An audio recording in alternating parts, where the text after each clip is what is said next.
Como o sonho difere da vigília? No sonho, alguém assume diferentes corpos e eles retornam a esse corpo quando se sonha com os contatos sensoriais. O que é felicidade? Ela é inerente ao ser ou ao objeto?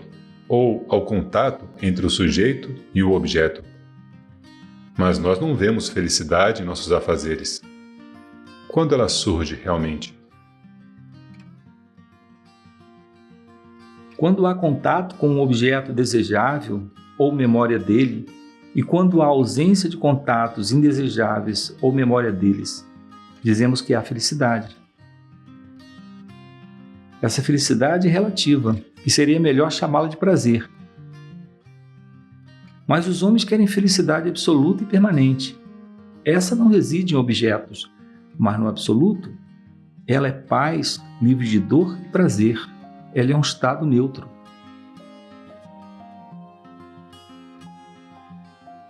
Em que sentido a felicidade é a nossa natureza real? A bem-aventurança perfeita é Brahman.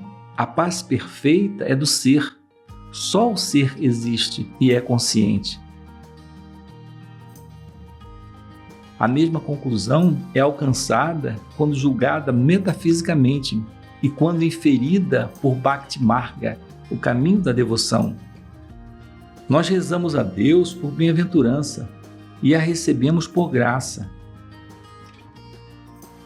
A doadora de bem-aventurança deve ser a própria bem-aventurança e também infinita. Portanto, Isvara é o Deus pessoal de poder e bem-aventurança infinitos. Brahman é bem-aventurança impessoal e absoluta. Os egos finitos, cuja fonte é Brahman, e então Isvara, são em sua natureza espiritual apenas bem-aventurança. Biologicamente, um organismo funciona porque suas funções são acompanhadas de felicidade.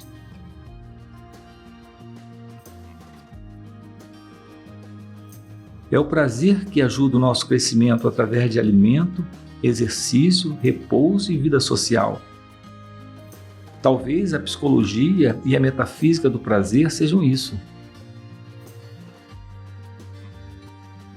A nossa natureza é originalmente uma, perfeita, bem-aventurada. Aceite isso como uma hipótese provável. A criação é dividida em Deus e natureza.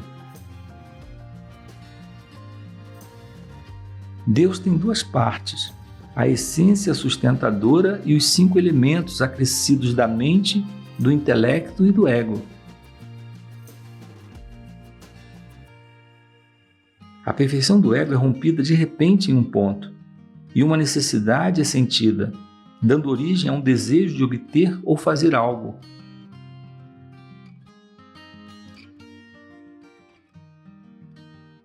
Quando essa necessidade é curada pela realização daquele desejo, o ego está feliz e a perfeição original é restaurada.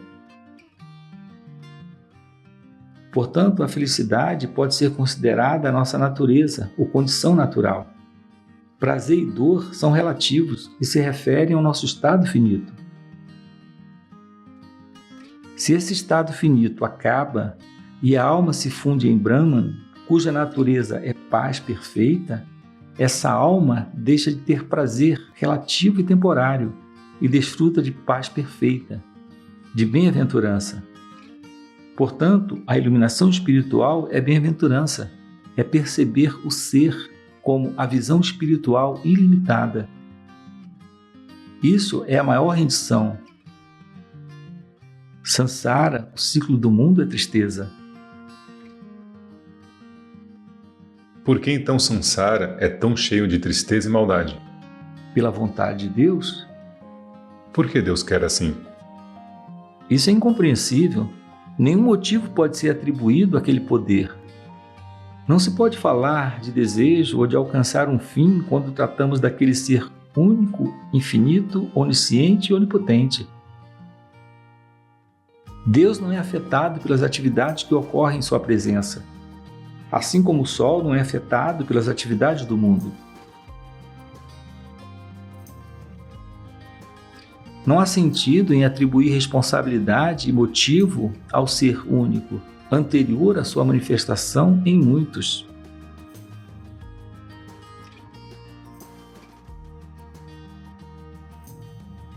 Mas a vontade de Deus para o curso prescrito de eventos é uma boa solução do problema do livre-arbítrio. Se a mente é inquieta por causa de uma percepção do caráter imperfeito e insatisfatório do que acontece a nós, ou do que é cometido ou omitido por nós, então é sábio renunciar ao senso de responsabilidade e livre-arbítrio. Assim nos consideramos como instrumentos ordenados do Todo Sábio e Todo-Poderoso, para fazer e sofrer como Ele quiser. Ele carrega todos os fardos e nos dá paz.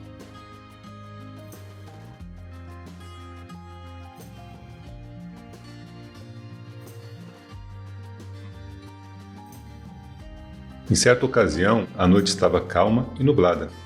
Estava frio e garoando um pouco. As janelas do salão do ashram estavam fechadas e Ramana Maharshi estava sentado no sofá como sempre.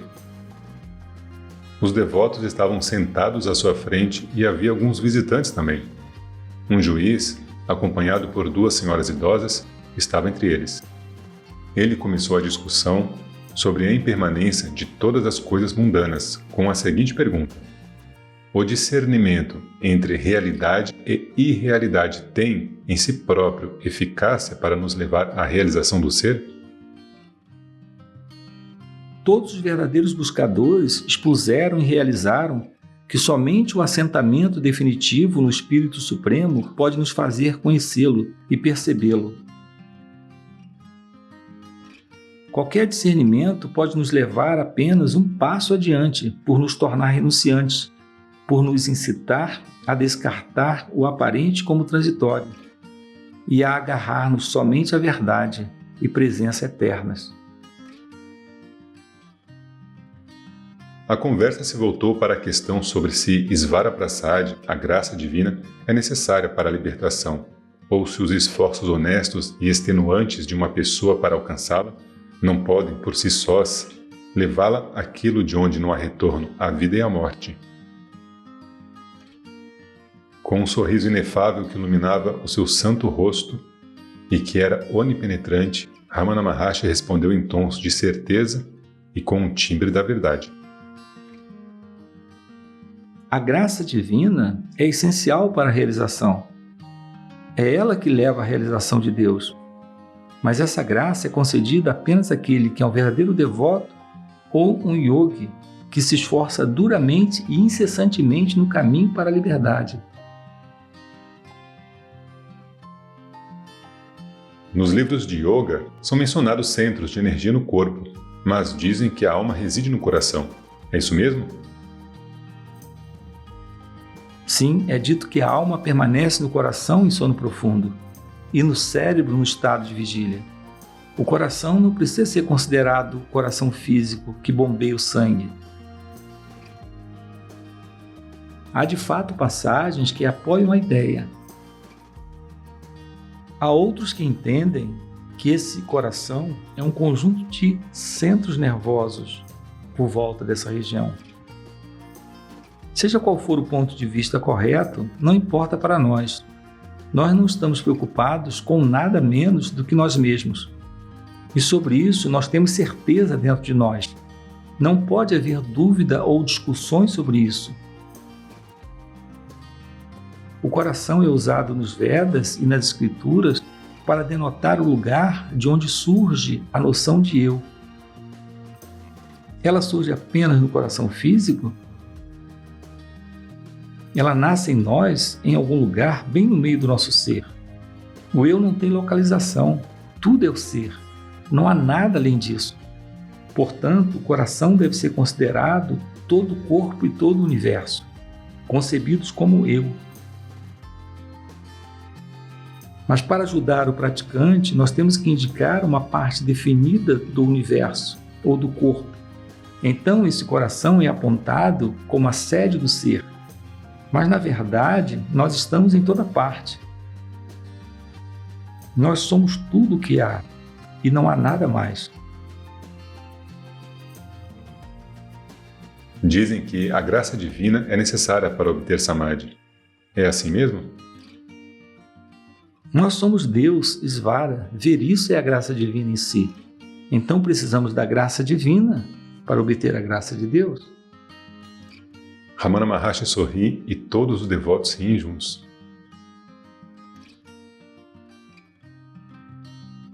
As escrituras falam também do favor divino, que seria diferente da graça divina. É isso mesmo? Pensar em Deus é favor divino. Ele é por natureza graça. É pela graça de Deus que você pensa em Deus. A graça do Mestre não é o resultado da graça de Deus? Por que distinguir entre os dois? O Mestre é o mesmo que Deus e não diferente dele. Quando um esforço é feito para levar a vida correta e para concentrar o pensamento no ser, muitas vezes caímos e falhamos. O que deve ser feito? Ficará tudo bem no final.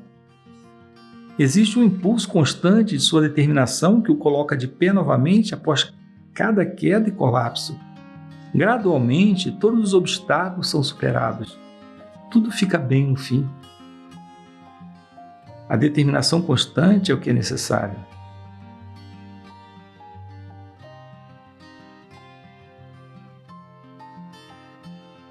O Sr. Natesa, líder da Corte de Justiça numa cidade do sul da Índia e Brahmane ortodoxo, perguntou: os deuses Svara ou Vishnu e as suas regiões sagradas Kailasa ou Vaikunta são reais? Tão reais quanto você nesse corpo. Eles possuem uma existência fenomênica, como o meu corpo?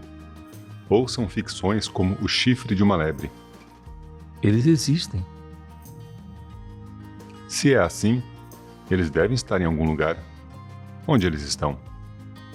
As pessoas que os viram dizem que eles existem em algum lugar. Então nós devemos aceitar sua declaração. Onde eles existem? Em você? Então é apenas uma ideia, aquilo que eu posso criar e controlar? Tudo é assim. Mas eu posso criar ficções puras, por exemplo, o chifre da lebre, ou apenas verdades parciais, por exemplo, a miragem. Mas existem fatos, independentemente da minha imaginação. Os deuses Svara ou Vishnu existem assim? Sim. Eles estão sujeitos ao pralaya, ou dissolução cósmica? Por quê? O homem, tornando-se consciente do ser, transcende a dissolução cósmica e torna-se mukta, liberto em vida. Por que não Deus, que é infinitamente mais sábio e mais capaz? Os devas e os demônios existem de forma semelhante? Sim. Como devemos conceber a consciência suprema? Como aquilo que é. Ela deve ser pensada como autorrefugente? Ela transcende a luz e a escuridão. Um indivíduo vê ambas. O ser ilumina o indivíduo para ver a luz e a escuridão. A consciência suprema deve ser percebida como: eu não sou o corpo, nem um agente, nem um desfrutador? Por que esses pensamentos? Nós pensamos agora que somos homens? Por não pensarmos assim, nós deixamos de ser homens?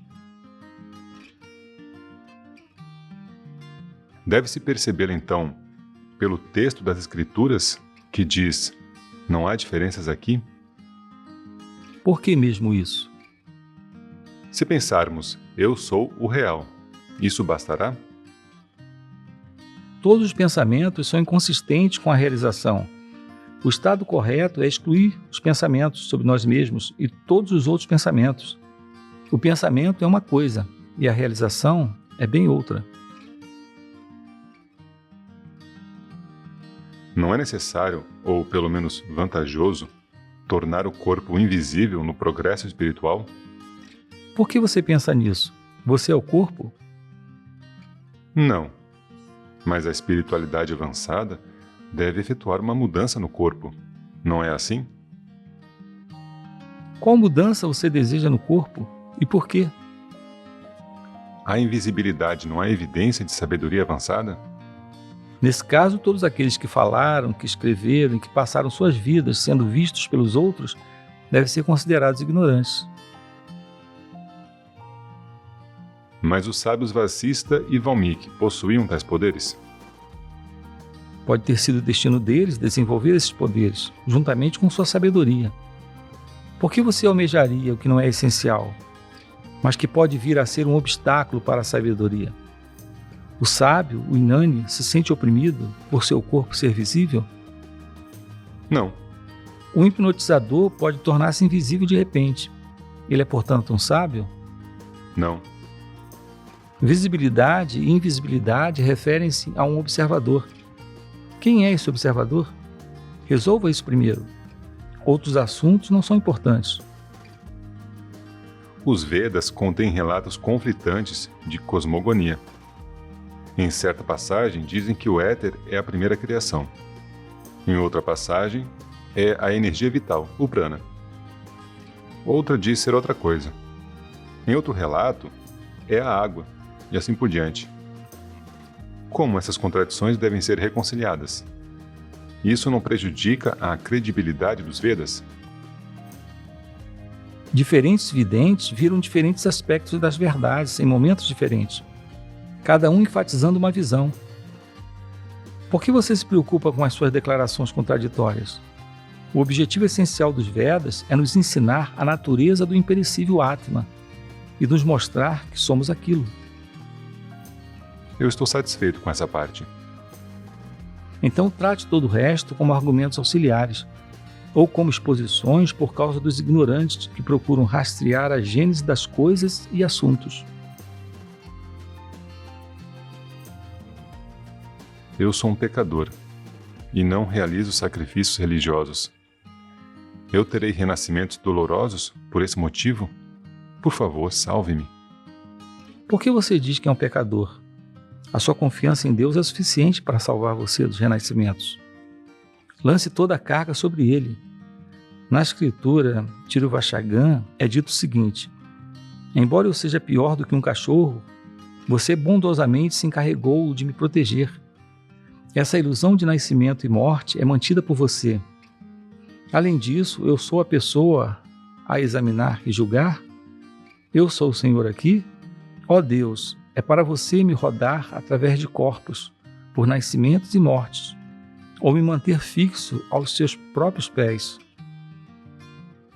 Portanto, tenha fé, e isso o salvará. Senhor, eu tenho fé e ainda enfrento dificuldades. Fraqueza e vertigem me afligem depois de praticar a concentração. O controle da respiração ou pranayama, quando corretamente executado, deve aumentar a força de alguém.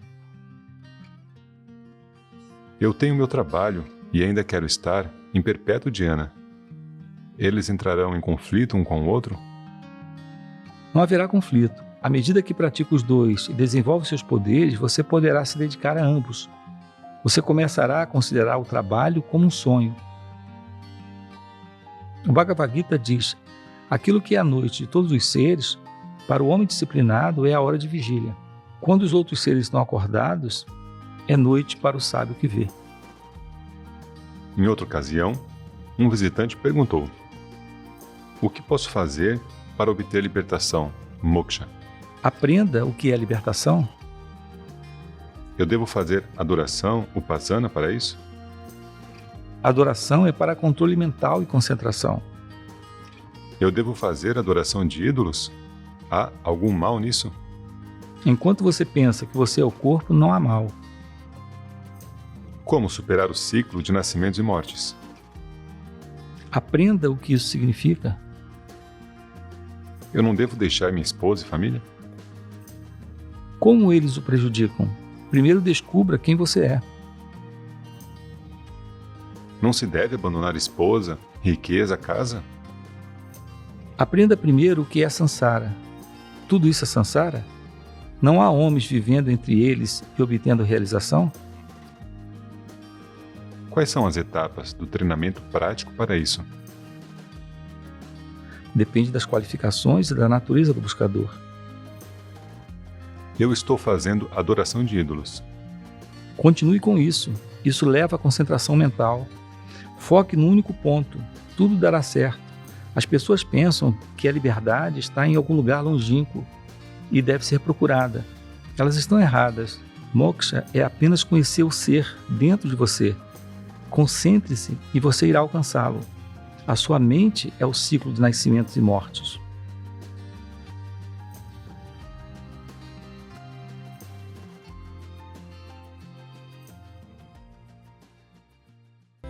O ego aparece e desaparece, é transitório, enquanto o eu real é permanente. Apesar de você, na verdade, ser o eu real, você identifica erroneamente o eu real com o ego. Como esse erro acontece? Veja realmente se ele aconteceu.